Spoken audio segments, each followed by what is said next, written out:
Esse é o High Low, o podcast sobre os altos e baixos da moda. O meu nome é Olivia Merchior e eu sou Isabel Junqueira. Acho que tem uma abertura da astrologia que não era tão pautada nos últimos anos, que talvez tenha sido trazido à tona, e é um ponto de pesquisa que você tem muito forte, que é a Lilith, que se relaciona diretamente com a ideia do feminismo. Sim, a Lilith é o feminismo. E explica para os nossos ouvintes quem é a Lilith na astrologia, o que é essa figura, como ela nos impacta e qual a relevância dela para os movimentos estéticos que a gente vem vivido hoje. Bom, a Lilith ela só ganhou um lugar no céu em 1930. E isso coincide ali com a primeira onda do feminismo ainda. Em 1930, o que estava acontecendo no mundo?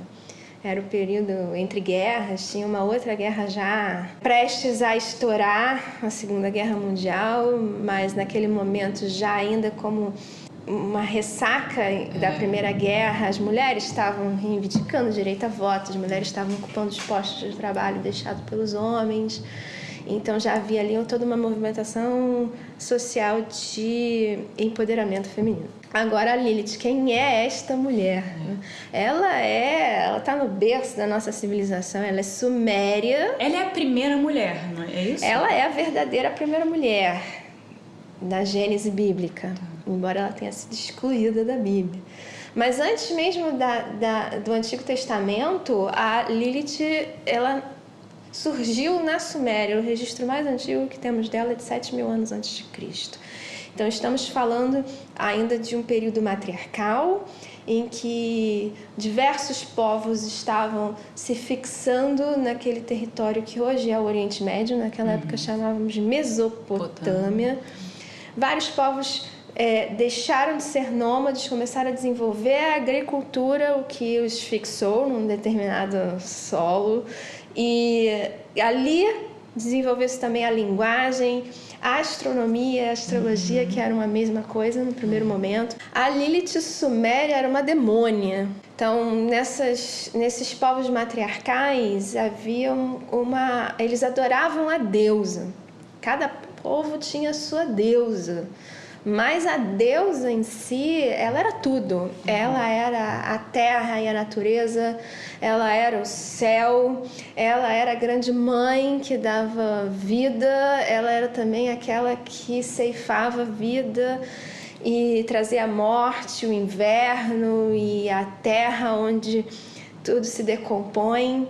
Então a Lilith, como uma demônia, ela representa essa face sombria da deusa. Então ela era temida no sentido de adorada, cultuada também, mas assim, com todo respeito a essa força instintiva da natureza, uma natureza mais selvagem e até mesmo perigosa. O que aconteceu na transição para o patriarcado foi que esses povos que começaram a invadir as terras matriarcais começaram a se apropriar dos símbolos da deusa, no investimento consciente de desempoderar esse culto. Então por isso que ela foi excluída da Bíblia também. Né? Aí ela foi transformada pelos hebreus na primeira mulher de Adão. Antes de Eva, feita do barro, do sopro, reescreveram a história de Lilith. Então ela se tornou a primeira mulher feita do barro, do sopro, tanto quanto Adão. Só que o que aconteceu... Ela não era uma costela. Não. Ela vinha do barro. Ela vinha do barro. E existiam representações da Lilith antes dos hebreus? Sim. Uma das imagens mais populares dela tá numa tábua de terracota encontrada ali no território que hoje é o Iraque. E como ela é? Essa foi encontrada na Síria e está no Museu da Síria.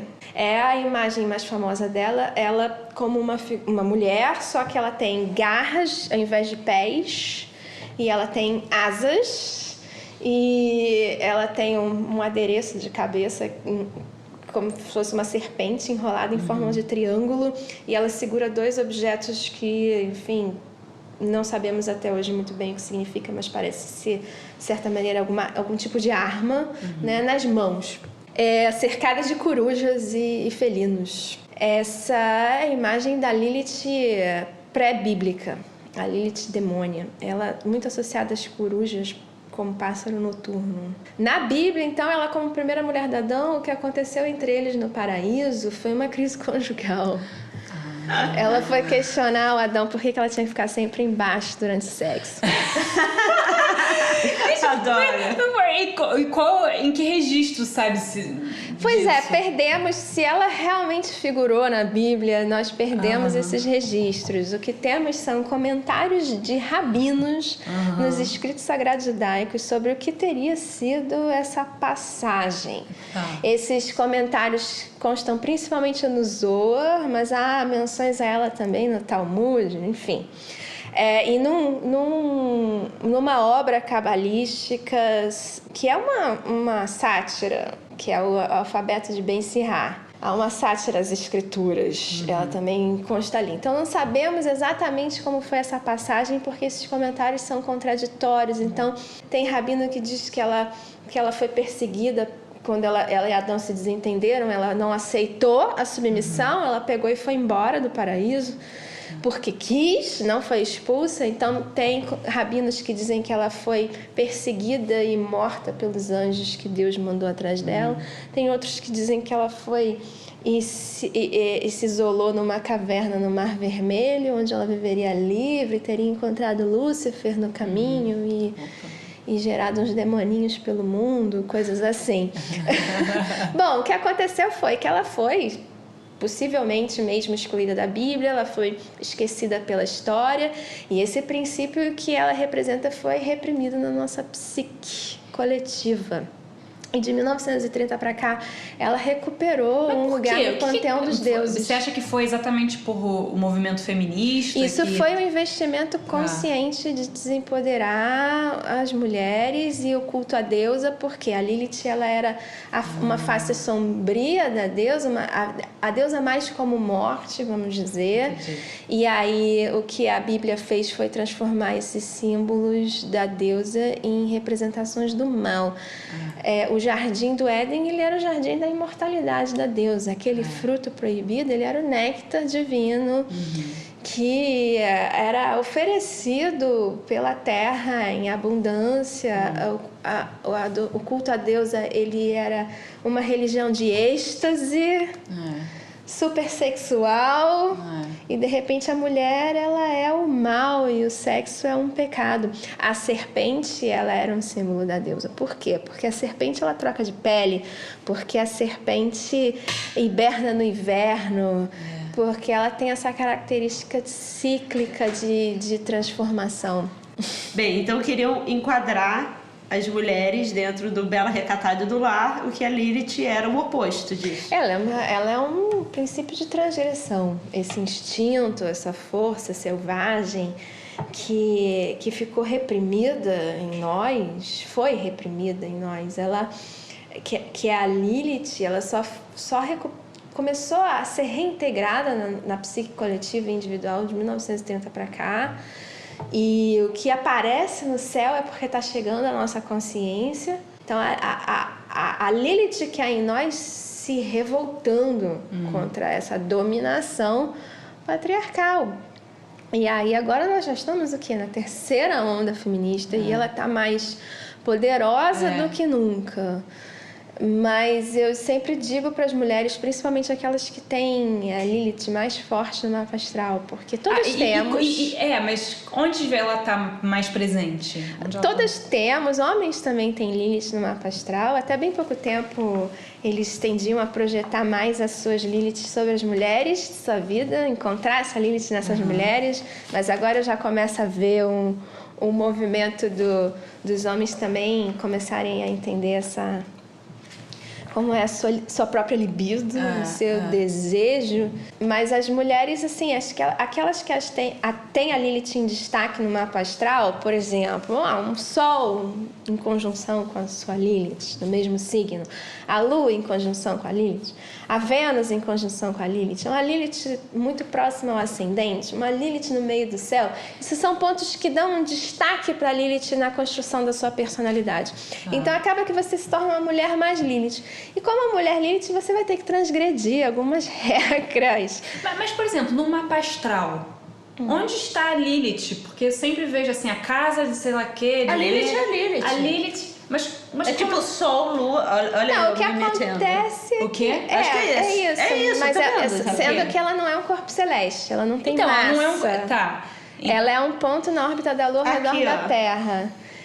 A órbita da Lua é elíptica. Aham. Uma elipse tem 2 centros em vez de um. Tá. A Terra está em um desses centros, tanto é que tem momentos que a Lua chega mais perto da Terra e tem momentos que ela se distancia mais da Terra. Então, esse ponto em que ela está mais distante da Terra, ela está mais próxima desse segundo centro que chamamos de Lilith, Ou Lua Negra. ou Lua Negra. Ó, Que então, é um estamos ponto aqui vago. olhando a página 216 do dos livro da Maína. encontros astrais. Deixaremos lá para Isso. entender onde está Nossa, a eu nem Lilith. sabia que Lilith também estava no mapa astral. Meu amor, você não Está. leu o livro da Maína. Eu não tenho preciso comprar. Está, e tem algumas pessoas que... Isso é o que eu conto no segundo livro. Aí eu fui criar um romance muito louco para falar do que acontece quando a gente encontra a Lilith na nossa vida. A gente primeiro encontra as sombras ali dessa repressão, a sexualidade, você pode se deparar com seus medos, seus bloqueios, suas resistências de alguma forma, ou ser aquele ponto em que você tende a ser mais julgada pelos outros, e a partir disso vem um empoderamento. Porque para você ser fiel à sua verdade, você precisa se assumir. Então, nisso você pode ter que transgredir algumas regrinhas. E o que é transgredir? Como você vê essa Lilith aflorada nos tempos atuais, quando se fala tanto de feminismo em termos estéticos? Por exemplo, é uma libertação de certos padrões de beleza, Isso. quais... Eu acho que aí é cada um... Depende dos parâmetros de cada um. De cada né? um, mas a gente tem observado isso muito, né, nesse movimento de, por exemplo, você assumir o seu corpo. Então, a beleza em todos os corpos. Você não tem que seguir aquele padrão estético de modelo, de passarela, da magreza. Você pode ter seu sobrepeso e ser feliz assim. Né? A questão dos transgêneros também, eu acho que a Lilith tem muito a ver com isso, a transgressão sexual de quem disse que porque eu tenho um corpo de mulher, eu tenho que ser mulher, eu posso querer ser... Transitar entre gêneros, Transitar entre inclusive, gêneros, assim, brincar com isso. Eu posso até querer mudar de sexo e fazer uma operação e tomar hormônios ou não. Eu posso só me travestir. Eu tenho atendido mulheres Lilith, já chegou no meu consultório, uma mulher Lilith que se veste de drag king. Já atendi outra mulher que quer fazer a cirurgia, fazer um tipo de implante, alguma coisa, tomando hormônio, tirar seio para se transformar num homem. Então, a Lilith, ela tem essa transgressão, assim, quem é que manda no meu desejo? Se a Lilith é a transgressão, qual é... O que no mapa astral é o contrário? É a repressão? Tem alguma casa? A repressão também pode vir da negação da sua Lilith. Aquele ponto onde você acaba tendo um conflito, uma dificuldade de se assumir, até pelo medo do julgamento, da rejeição, do abandono. Se você contrariar o padrão, o senso comum, aquilo pode se tornar violento. E você ser o repressor acontece demais. A gente vê isso muito nos homens, né? Assim, tomando cuidado para não generalizar, porque, claro, sempre há exceções, mas a dificuldade de homens de se libertarem dos seus privilégios patriarcais, a gente vê muitos homens em relação à sua própria Lilith negando esses desejos, projetando isso sobre as mulheres como mal e se tornando repressores.